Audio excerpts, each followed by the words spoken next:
fun. So tell me, Charlie, let's talk some golf. Back up to you mentioned your son Oswald, and was a fine player at Clemson.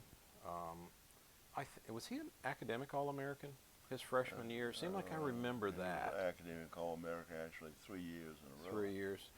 A fine player. Linda, my wife, and I got to we got to spend some time with him in the summers when we were at Moss Creek. He'd come down and stay with us, and just had a wonderful time and got to know Ozzie very well. He went on to try to play professionally, like most people. Fought and fought and fought, didn't quite make it. Did, however, qualify for the 1993 U.S. Open. That's right. And which is monumental, and for anyone who's ever qualified for an Open. It's a moniker you carry with you the rest of your life. You don't have to say much as to what kind of player you were if you qualified for a U.S. Open. He played at the same course you played at. Qualified Yeah, for. yeah. I qualified in Baltusrol. 1980. Yeah. You know, like before electricity or something for him. But the cool story was you guys went up there and Miss Lil caddied for him Yeah. at the Open. Yeah. And it seemed like I recall a story about Mr. Palmer saying something. Did he approach you guys about it, right or wrong on that? What was, tell that whole story. I want to hear that. Well, we Lil also caddied for him in his qualifying all through, and she carried the bag and everything. Where was that? Atlanta? Well, it was Second stage. second stage was at New Jersey, New York. Trying to think of the name of that course. So he qualified for in the Northeast. Yeah. For it. Okay. Had to qualify for it, and she carried the bag and Nice. qualified for him there. And Lil's And about she's 4'8". about as big as a golf bag, about as tall. And so when we went up to have a practice round at Baltusrol, we got lined up to play with Jack Nicklaus, and Greg Norman was supposed to be with us, but he was a little tardy, and Jack said, "I don't wait on Greg Norman for anything." So anyhow, we headed for the first tee, and we were standing down on the first tee, and Lil and Oswald were down there, and she had the bag, and he comes down from the clubhouse and walks down to the tee, and he stops and he takes a look at Lil, and he says, "Now what do we have here?" And Lil said, "Well, I am Lil Drawdy, I'm his mama, and I'm going to be his caddy." And Nicholas was sort of, he didn't know really what to say. Yeah. And but you know, one thing that amazed me about Nicholas in that practice round, he just absolutely played awful. I've never seen him play and drive the golf ball like he did. And so I Was this a said, Monday, a Tuesday? this was a Monday. Okay. And so anyhow, we Did he play well that week? well, that's what that was the kicker to it. Is like I say, he couldn't hit the ball in the fairway, and that was unusual for Nicholas because you always just get that high fade, you know, and get the ball in play. And so we, I said, well, you know what? I don't believe he's going to have a chance this year at the Open, you know. And so on Thursday, he comes out there and I think he shoots a little 68, you know. And so between those few days, he got his game back together, so he put it together himself. He didn't really have any instructors. Yeah. He had early on Jack Grout and that crowd, yeah. But he knew his game well enough that he could put it back together. And I wish I had looked it up, but I think he finished in the top 10. Did he? Yeah. Amazing. Is he the greatest ever? I think so. Yeah. Because there's some that may have his much or more talent maybe. But when I think about who's the greatest, I I think of not only the player but what kind of person. Yeah. And he was a family man and still is a family man, and he made sure his golf came second to his family. And I thought that's why I call him the greatest so far. Yeah. Now, some other people think maybe Tiger Woods, and Tiger has a lot of talent. Yeah. And there's some other people that you can mention that have a lot of talent. But I think when you look at the whole man, I think he's the greatest.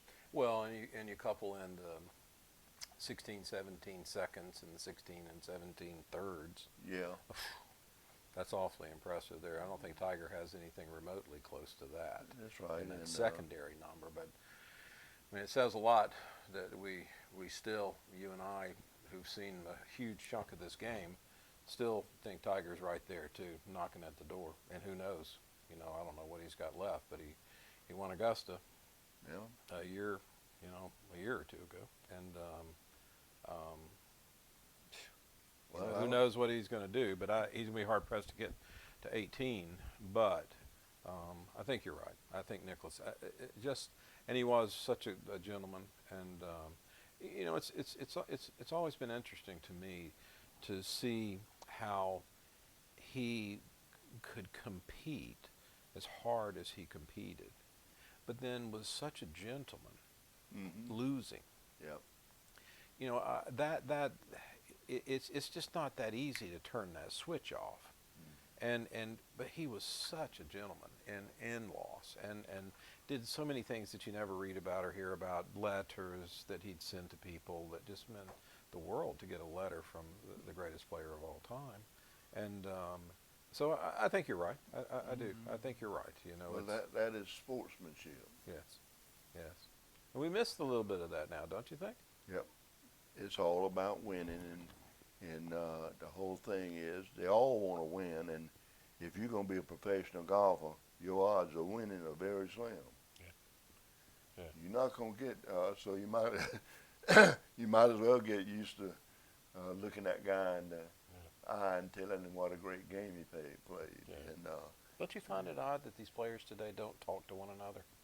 yeah, That's very strange to me. I don't understand that. they act like they're going to let a cat out the bag. Yeah. And Nicklaus was never that way. Mm-mm. He was a sportsman, and he was the guy that they talk about giving back to the game. Look at what all he's done with. I mean, Palmer and all have too with the hospitals and the things they've done. But he and Barbara have been. They've just been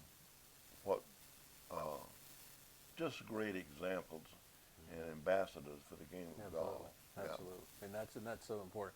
Before we skip off of Ozzie and Baltusrol, one, how did he play? Did he play any good when he was up there? I don't remember.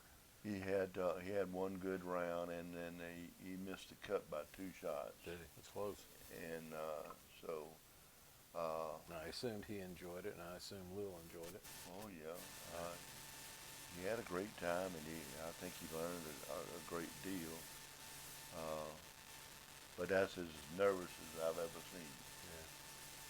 He found out what the big stage was about, Yeah. you know. And Justin Leonard was also in that crowd with him whenever they played the practice round. And I remember us going around the golf course that day. And of course, everybody could have the cameras and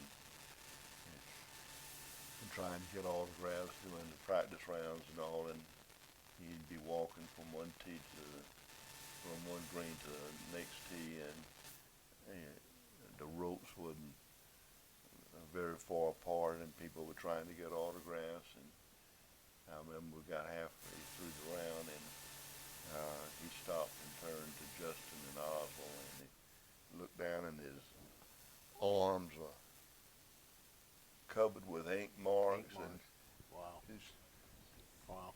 He says, "You sure you guys want to do this?" That's a great story. I like that. Yeah, I and like that.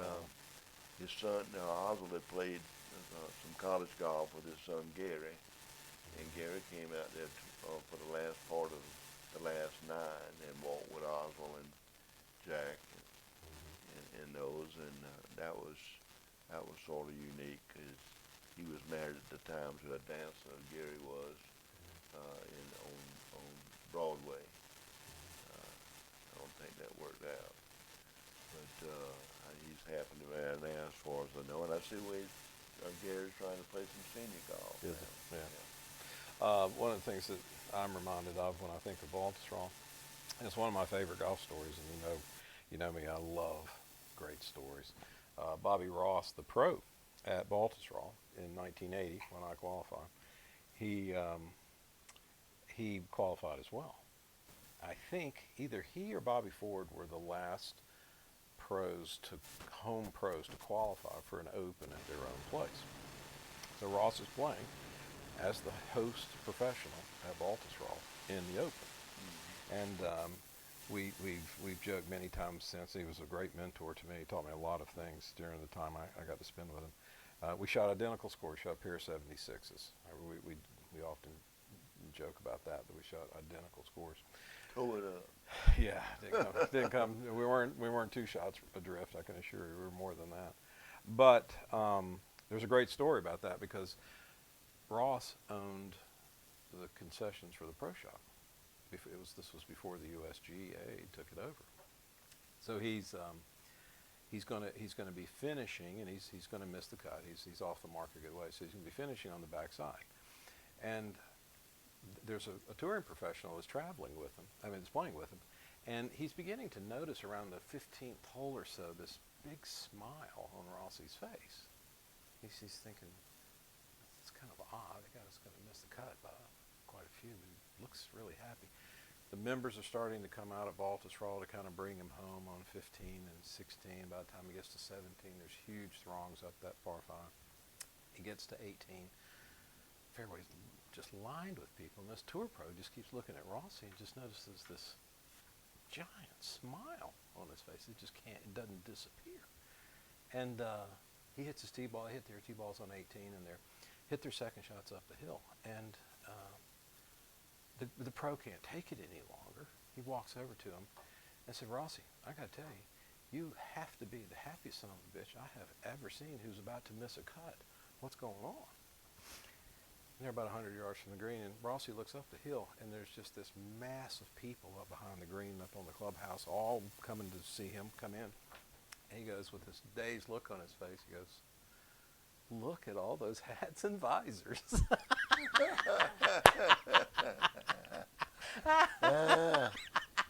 He made, I don't know what Nicholas made that week. Probably a couple $100,000. I think Rossi made $1 million or something. That's right. All those hats and visors. Every time I think of Baltusrol, which is the only Open I played, I missed the next year by a shot at Eastlake for Marion. Had to call a penalty on myself, made triple bogey, and missed it by a shot. I was 2 under the number with 10 to play, and missed it. I'm a rules guy. What'd you do wrong? Oh, it was terrible. I was an Eastlake guy. I grew up at Eastlake, or I was a junior member there for many years. The 17th hole, I was playing with Danny Yates, and I hit it left, and I'd played out of the left rough as a dog leg right. Me, I was a hooker of the ball. I was in that left rough all the time, trying to cut it and pull it in that left rough. Went right to it, Titleist 3.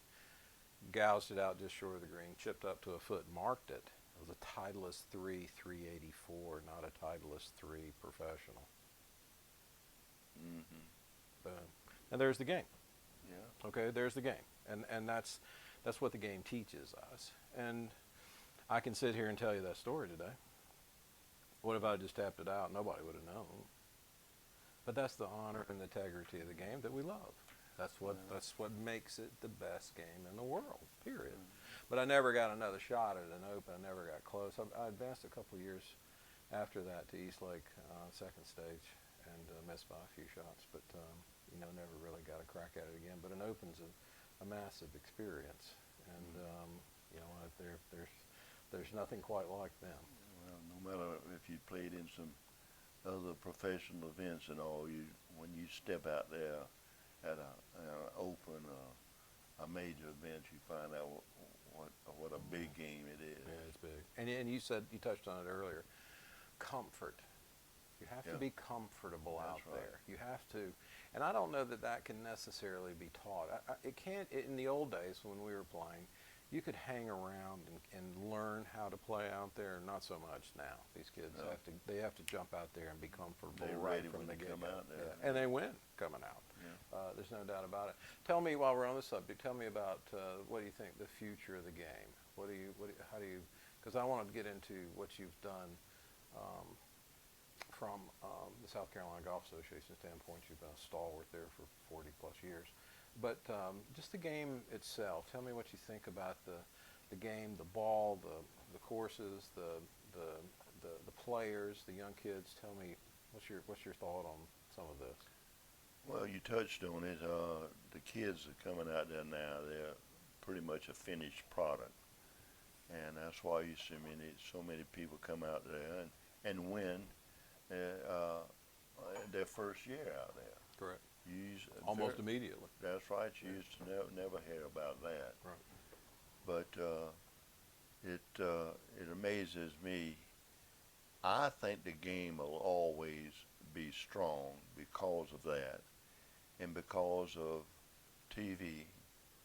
And how big was TV for golf? Yeah. And Mr. Palmer. Yeah, that's right, and that's where it all began. And I don't think it'd be I think we'd be back in what you call the old days if it hadn't been for that and the exposure that it gave to. And a lot of people couldn't afford it. It was a rich man's game, and people started getting golf scholarships and learning the game, and instruction in the game is. Look how what a big influence that is in golf now. No doubt. I mean, the PGA's done a good job there. Oh yeah. I've been critical of the PGA on a few things, but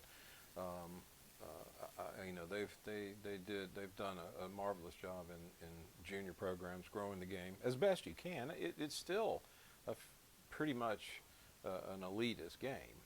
It's kind of hard to have $3 green fees. Mm-hmm. You know, because it costs so much to prepare a golf course to be halfway decent. You have to get a certain number out of it. So it's not a cheap game, but it certainly has made its way to the middle class.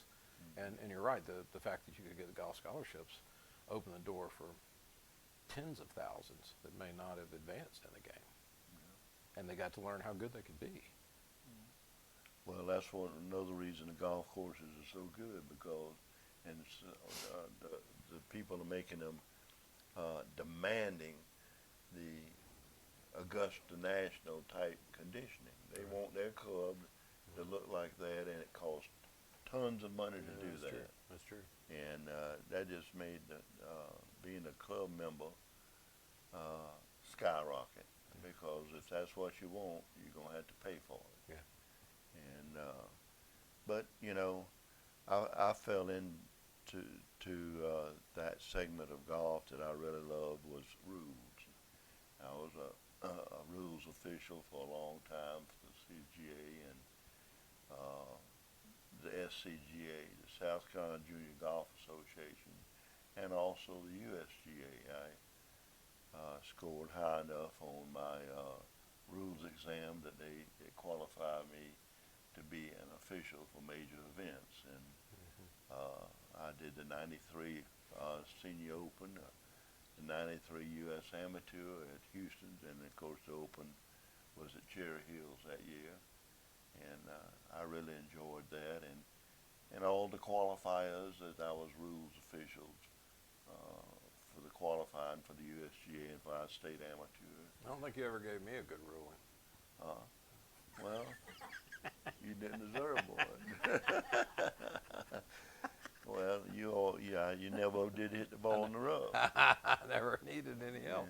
Yeah, never needed any help. But anyhow, it reminded me of a little story that Tom Meeks, I know he's a big USGA and was chairman of rules and competition for a good while. And he was a good friend of mine. He was always come through here once a year, and he would play some golf with myself and Hap Lathrop and Dick Elliott and all that. Yeah. And he told me about one of his first duties as a rules official. He was on the first tee, and these two boys from Alabama came off there, and they teed off, and both of them hit the ball dead out in the middle of the fairway. Perfect drives. And so, anyhow, he went back getting ready for the scorecards to give to the next group and everything. And next thing you know, he saw these two guys yelling for him, come there, come there. So he dropped everything, got in the cart, and ran out there, and these two guys standing there looking at the balls. So we got a problem. And so you do, he said, well, we forgot to mark our ball, and we both hitting the Titleist 1, Pro V 1. We both hitting it. And he said, now we don't know what to do. And Tom said he looked down and he looked up and he said, well, I think I can handle this problem in a heartbeat. He said, well, what is it? He said, well, which one of you boys is playing the yellow ball? No way. No way. No. You think he would pull him in? You don't know about those Alabama boys. It's a pretty good story, though. I like that one. That's Yeah. good. So, tell me about your involvement with the SCGA. Was it mostly rules? I know now there's an award, a Charlie Drawdy Award. What is that? Well, it's from hanging around a long time, I reckon. Not telling stories on Hap. Well, I'm happy to say that I was in a group of 3 when we were seeking an executive director. We didn't really have a full-time one. We had Bob Causey, who was one of the founders of Intercollegiate here and did a lot for golf, and they called him Mr. Golf in South Carolina. I think Hap has that status now. Yeah. But anyhow, when I was president in the 70s, I said, we've got to have somebody that represents this game if we're going to grow the game. We've got to have somebody that's going to represent this association on a full-time basis. So we decided that we'd seek that, and we interviewed golf professionals, other administrators. But when we hit Hap, we just knew we'd hit a home run. Yeah. And we did, and he has done an outstanding job, and the game has grown under him. And now his son Biff is in there. But I was with him I've been for 47 years. I'm still with the South Carolina Junior Golf Foundation. I'm on their board, but I'm retired and I'm a past president. I still have a vote every once in a while on some things, but that's where I fell in love with the rules of the game, and that's it's always been a deep love of mine, and I think it. I mean, what you think about? I think about some people. They don't play golf; they play goof. Mm-hmm. You know, you can play the game. Mm-hmm. That's the thing about the rules of golf. It's not a demand. It's a recommendation. You want to play the game. This is how you play it. Right. They don't, unless you play in one of their events, require you to adhere to the rules of golf. Mm-hmm. That's the only time they have that demand on you, and the rest of the time it's left up to you for your honesty, calling penalties on yourself, and playing the game. Right. Playing the game, and which everybody always likes to roll the ball. That reminds me of another story. When I went to I love stories, you know. Played the first time I ever played at St. Andrews.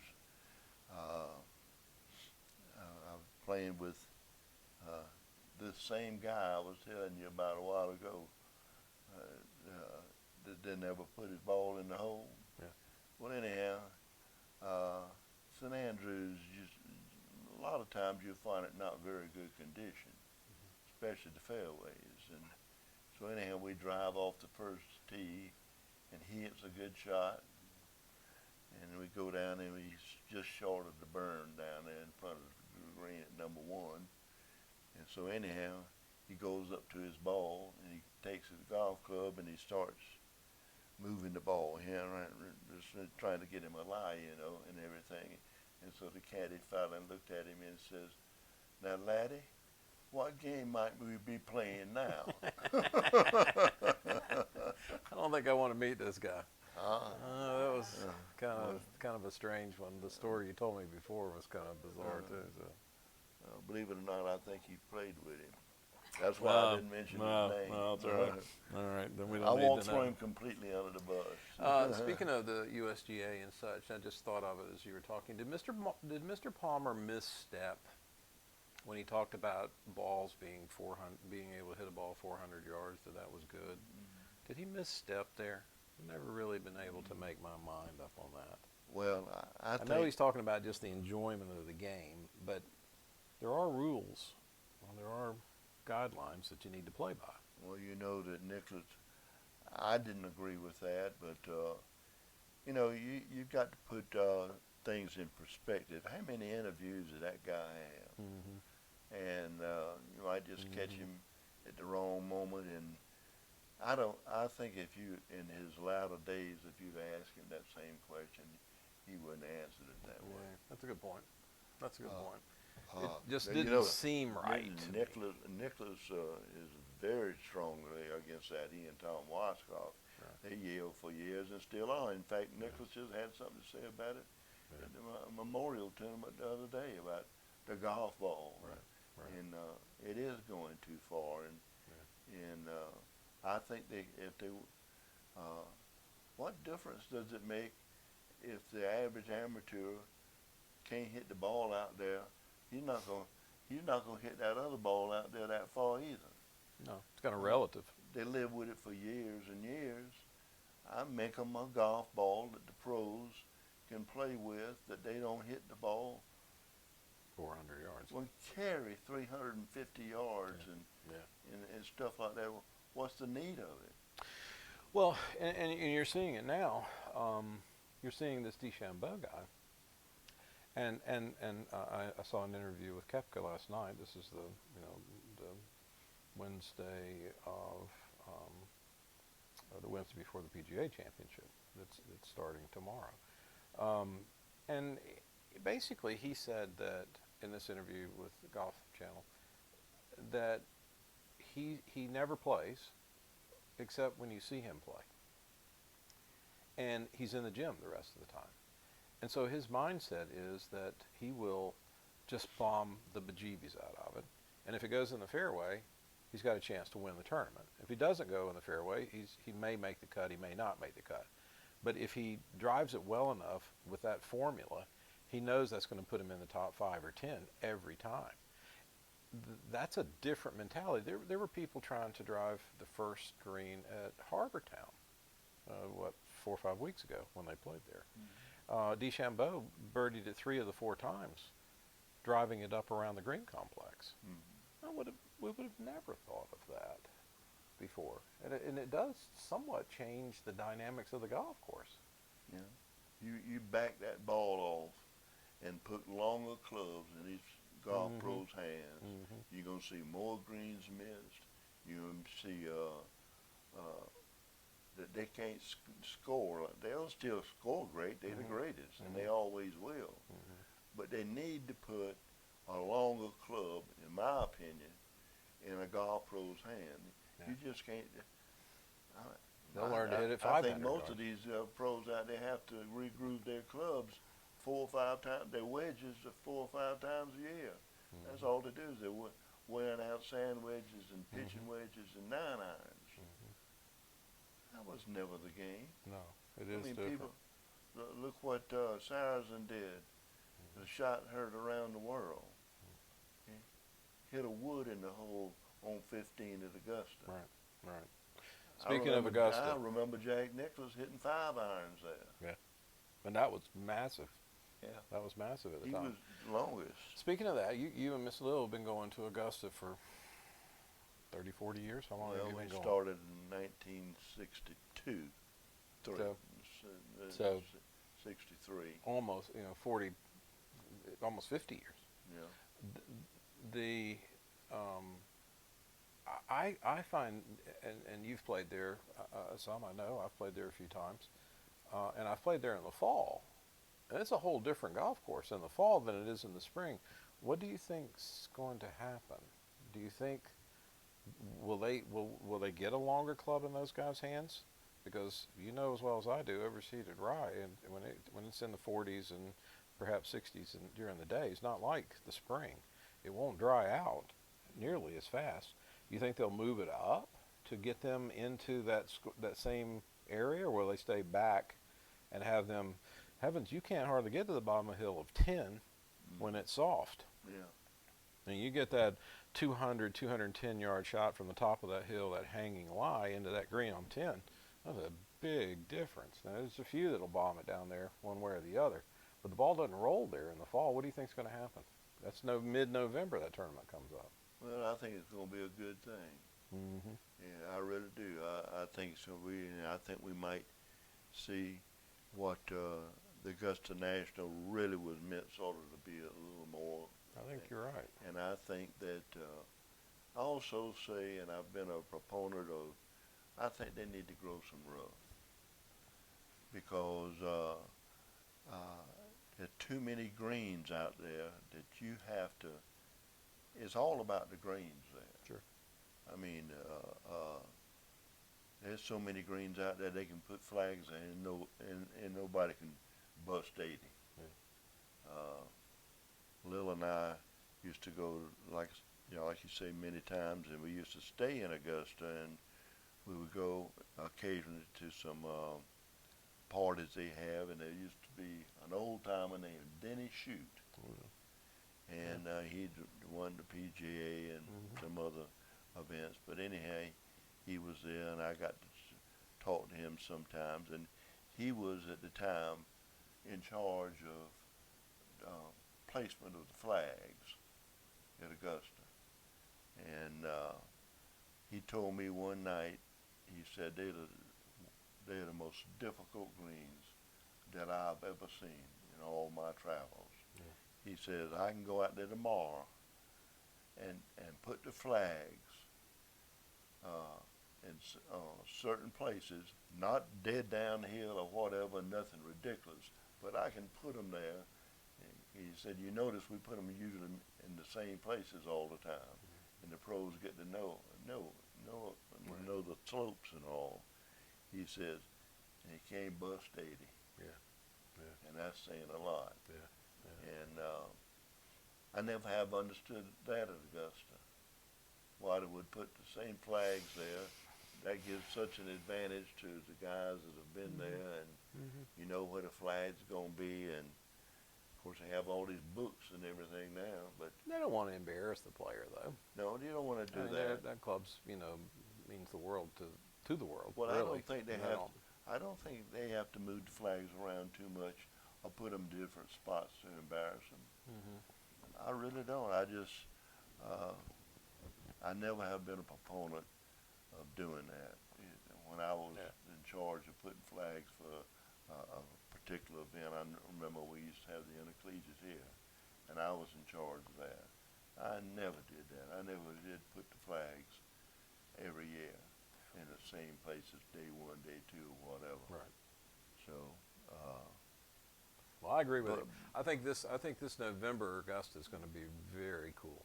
Yeah, I think it's going to be really interesting to see, because it's cold in that's November. right. I mean, it can be in the 50s and the 30s. It could Look be in how the 60s. Harbortown played when it was played in November versus the spring. Yeah. I can remember Nicholas in a practice round coming to 17, and hitting a 1-iron that could never get to the green. Mm-hmm. Couldn't get to the green with the Can't wind reach blowing. 18. If you can't reach 18 with that cold wind coming into you there, And so it's gonna be that, interesting. yeah, it really is. I don't know how.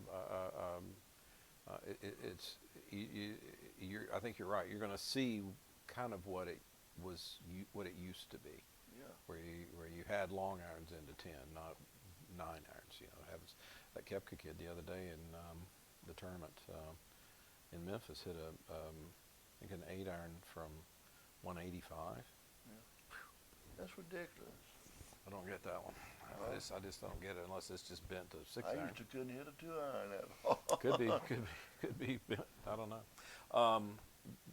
I want to switch quickly to secession and your time at secession and what it's meant to you. You guys were involved from day one, literally, as one of the earliest founding members.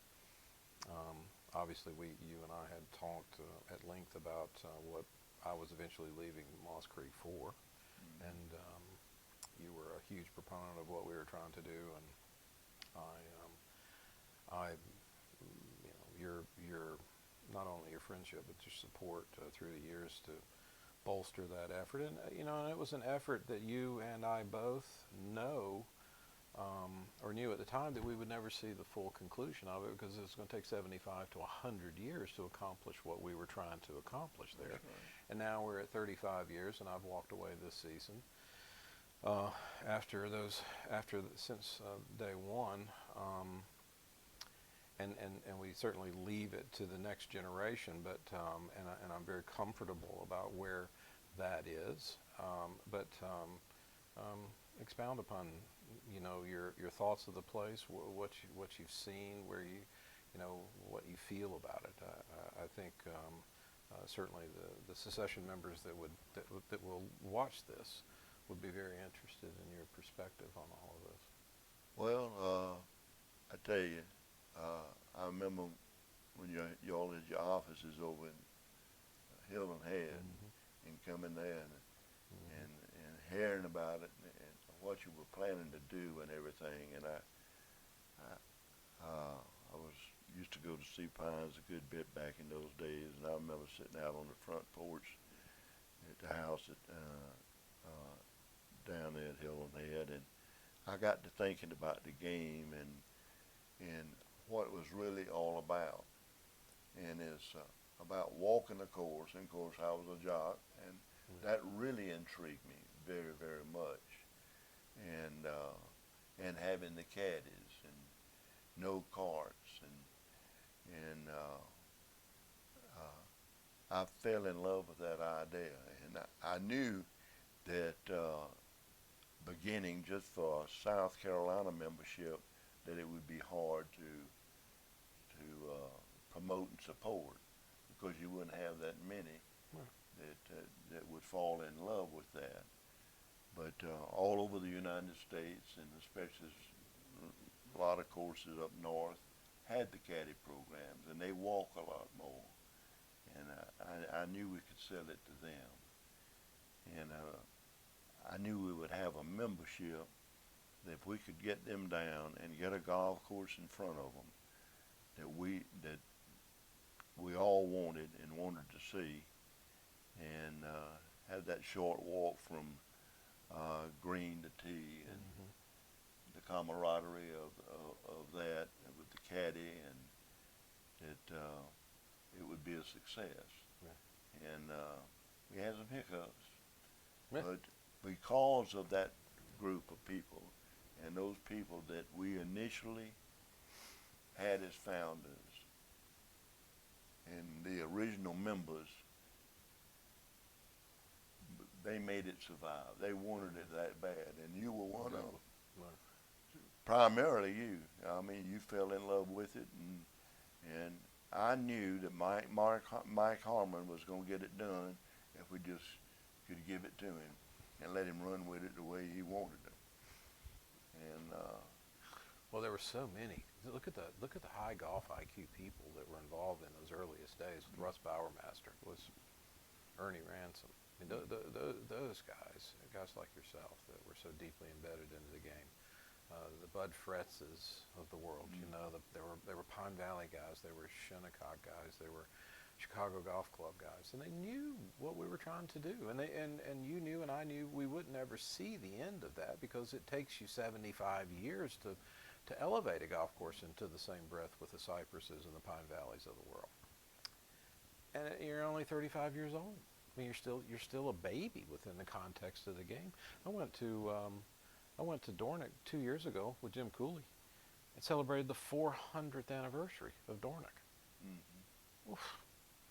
What's 35 years? How good is that golf course? Oh, You know, as good as it gets. Mm. But you're right. It took a commitment, not just the founders. You know, those early national guys, same thing. They were buying into the same dream.